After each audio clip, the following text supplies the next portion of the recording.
Sekarang kita akan membahas tentang yang dimaksud dengan izin Allah. Ayatnya adalah surat 10 ayat 100, dan tidak ada seorang pun yang akan beriman kecuali dengan izin Allah.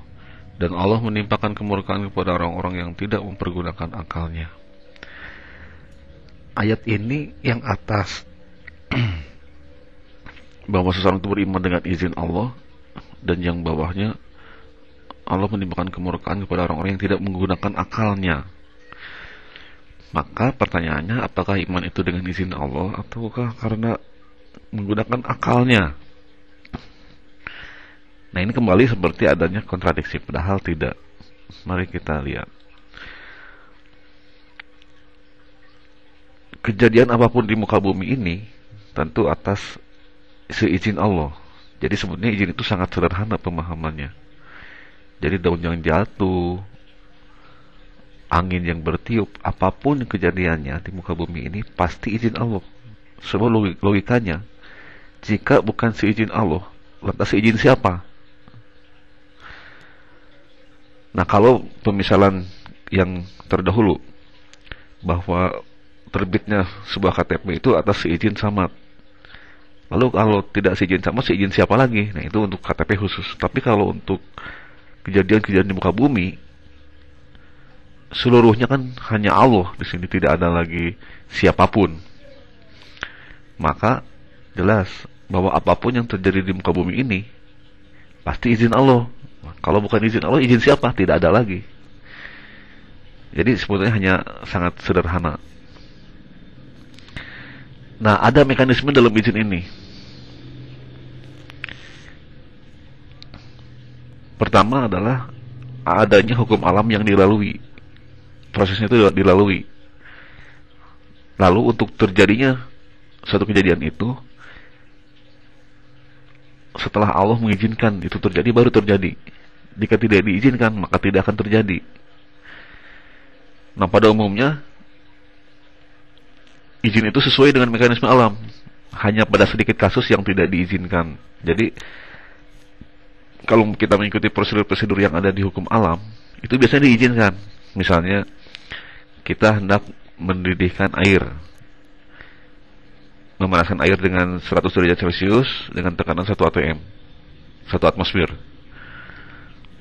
Jika ini dilalui, nah biasanya itu otomatis diizinkan untuk mendidih. Jadi yang tidak diizinkan hanya beberapa hal saja. Misalnya api itu membakar. Tapi ketika kejadian kasus di Nabi Ibrahim, api itu tidak membakar Nabi Ibrahim. Artinya si api tidak diizinkan untuk membakar Nabi Ibrahim. Tapi dalam kasus yang lain, yang miliaran kasus tentang api, itu biasanya membakar. Jadi diizinkan untuk membakar. Sebuah contoh supaya mudah memahami izin ini, misalnya kita akan mengambil uang di ATM. Logikanya, seluruh uang yang keluar dari ATM itu adalah atas izin bank yang bersangkutan. Tapi setelah persyaratannya dilalui, misalnya ATM-nya benar sesuai dengan kartu ATM-nya benar sesuai dengan mesin ATM-nya, kemudian kita memasukkan PIN yang benar, dan di dalamnya ada saldonya, lalu permintaannya di bawah saldonya. Nah, jika persyaratan ini dipenuhi, maka uangnya keluar. Ini sebetulnya sudah izin bank, hanya karena canggih dan tersistem sehingga tidak butuh waktu yang lama. Nah, ada beberapa orang yang ATM-nya sudah benar semua, PIN-nya udah benar, saldonya juga ada, tapi uangnya tidak keluar. Kenapa? Ternyata tidak diizinkan oleh bank untuk keluar uangnya. Misalnya karena ada pencekalan, tentang pencekalan terhadap uangnya, sehingga bank memblokir rekening-rekeningnya.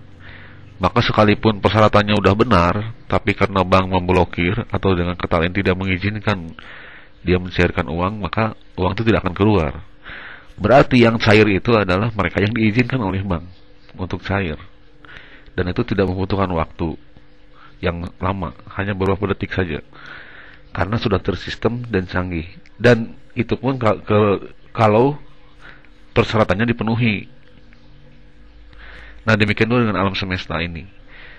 Maka siapapun mereka yang berdoa atau yang tidak, siapapun yang kafir atau yang beriman, yang menjalankan seluruh sistem-sistemnya dengan benar di alam semesta ini, biasanya diizinkan itu terjadi. Misalnya saja manusia ingin pergi ke bulan. Itu siapapun, mau beriman mau tidak, mau Islam mau tidak, asal persyaratannya dipenuhi dengan kerja keras dan segala macam, dipenuhi seluruh mekanisme sistemnya dipenuhi, maka dia akan sampai di bulan. Diizinkan untuk sampai di bulan.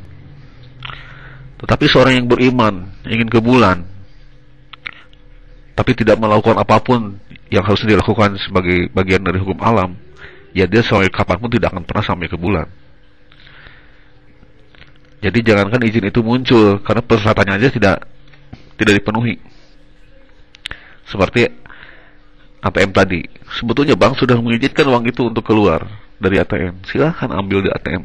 Tapi kalau kita tidak memasukkan ATM-nya, atau PIN-nya salah, atau bahkan tidak ada saldonya, ya bagaimana?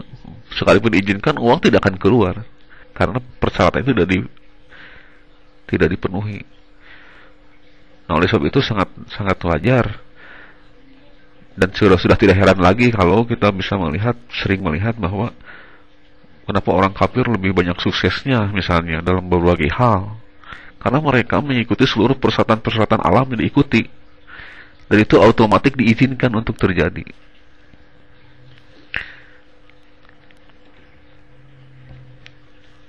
Nah, ada hal-hal yang di luar hukum alam, di mana Allah tidak mengizinkan, padahal secara alam harusnya terjadi. Misalnya dalam surat 21 ayat 68-69, mereka berkata, bakarlah dia dan bantulah Tuhan-Tuhan kamu jika kamu benar-benar hendak bertindak. Kami berfirman, hei api, menjadi dinginlah dan menjadi keselamatanlah bagi Ibrahim. Nah, di sini bertolakan dengan hukum alam, artinya Tuhan tidak mengizinkan api itu panas terhadap Nabi Ibrahim, tapi kan hanya satu dari miliaran manusia. Jadi pada umumnya manusia, pada hukum umumnya, hukum alamnya api itu membakar, dan itu terjadi berulang-ulang terjadi bahwa api itu membakar. Jadi hanya satu yang terjadi di mana api tidak membakar. Pengecualiannya begitu kecil sekali. Oleh sebab itu bisa dikatakan bahwa izin itu sesuai dengan hukum alam yang kita lalui. Maka jika kita melalui seluruh faktor-faktor hukum alam dengan benar, biasanya Allah mengizinkan terhadap apa yang kita inginkan itu.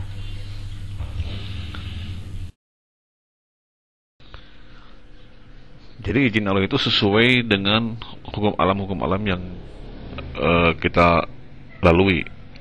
Hasilnya itu akan sesuai dengan hukum alam yang kita lalui. Tapi ada beberapa pertanyaan-pertanyaan yang orang juga kesulitan menjawabnya, ragu-ragu untuk menjawabnya. Misalnya, kalau saya katakan, apakah seseorang yang tamat sarjana, tamat kuliah menjadi sarjana itu adalah izin Allah? Maka jawabannya adalah ya, izin Allah. Apakah ketika seseorang sukses dalam bekerja adalah izin Allah? Jawabannya ya, izin Allah dengan cepat. Tapi begitu saya tanyakan apakah seorang pencopet atau perampok yang sukses mencopet atau merampok adalah izin Allah, maka orang itu kemudian ragu untuk menjawabnya.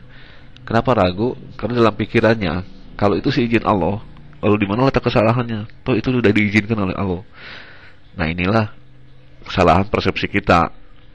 Jadi kita harus bedakan antara kita mau pergi dari rumah terus minta izin sama orang tuanya. Saya berangkat, ya diizinkan oleh orang tuanya, berarti itu dengan ridhonya gitu. Yang ini bukan. Jadi ini nggak ada hubungan dengan ridho atau tidak ridho. Artinya bahwa apapun kejadian yang di muka bumi ini itu pasti izin Allah. Kalau tidak izin Allah, izin siapa? Itu kembali ke logikanya seperti itu. Nah, artinya apakah dia mau menjadi orang yang benar atau orang yang tidak benar, mau mencopet atau atau dia merampok, itu pasti izin Allah kalau dia sukses mencopetnya. Nah, kalau tidak diizinkan tidak akan terjadi. Itu kan logikanya begitu. Soal kemudian apa kalau Allah mengizinkan kemudian orang itu menjadi benar, itu belum tentu. Kita tidak bicara tentang positif atau negatifnya, ini bicara tentang kejadiannya. Soal positif negatifnya semuanya ada konsekuensinya. Karena orang ini menginginkan menjadi dirinya negatif, ya ada konsekuensinya, yaitu efek daripada kelakuannya itu, apakah hukum di dunia ataupun hukum di akhirat. Tapi kejadiannya itu memang diizinkan. Nah, di alam semesta ini seperti yang tadi dikatakan bahwa siapapun yang mengikuti sistem-sistem alam semesta ini, biasanya Tuhan mengizinkan itu terjadi. Jadi kalau dia mencopet, latihan dulu, ahli, kemudian jago copetnya jago. Nah, karena dia sudah melalui tahapan-tahapan yang harus dilalui sebagai seorang pencopet yang profesional, begitu, ya terjadi hasil copetnya, diizinkan, begitu. Tetapi dalam kejadian-kejadian yang lain bisa saja jadi tidak terjadi.